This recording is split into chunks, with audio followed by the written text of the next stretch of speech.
So what I want to talk to you about now is the issue of labeling and how labeling our children can actually shape our reality and our perception of them.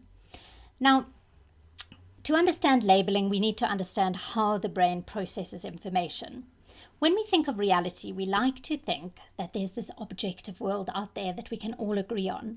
But what's really happening is that there are bits of information coming in through our senses, and we process these through our brains and create an internal representation of reality.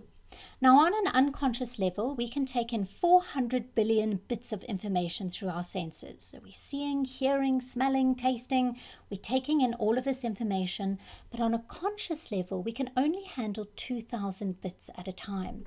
So we go from this mass of 400 billion bits of information down to 2,000 bits that we call reality.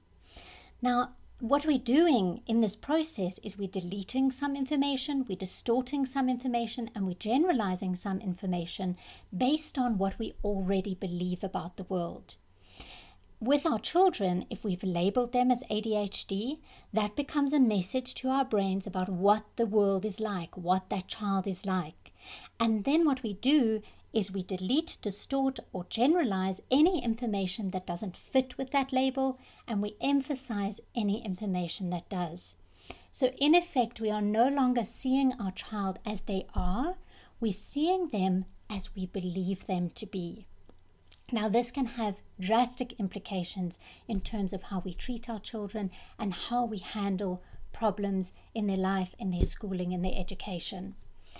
I've given you two resources in this section. The one is an article on why French children don't have ADHD, and it's a very good illustration of how when we label something differently, when we look at it with a different perspective, we have different opportunities available to us for how to deal with that problem.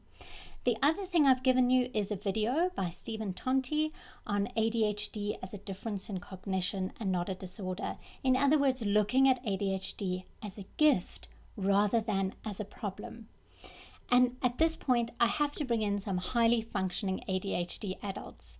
I think sometimes we assume that without medication, without some drastic intervention, that these children are not going to make anything of themselves in the world.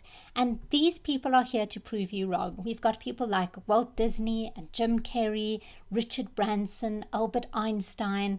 These are all people who have done incredibly well in their lives, in their fields. You'll see there are a lot of sports people there, a lot of creative people, and often it's those kids that we're calling or labeling ADHD who have these incredible abilities in other areas that we miss if we just focus on this problem.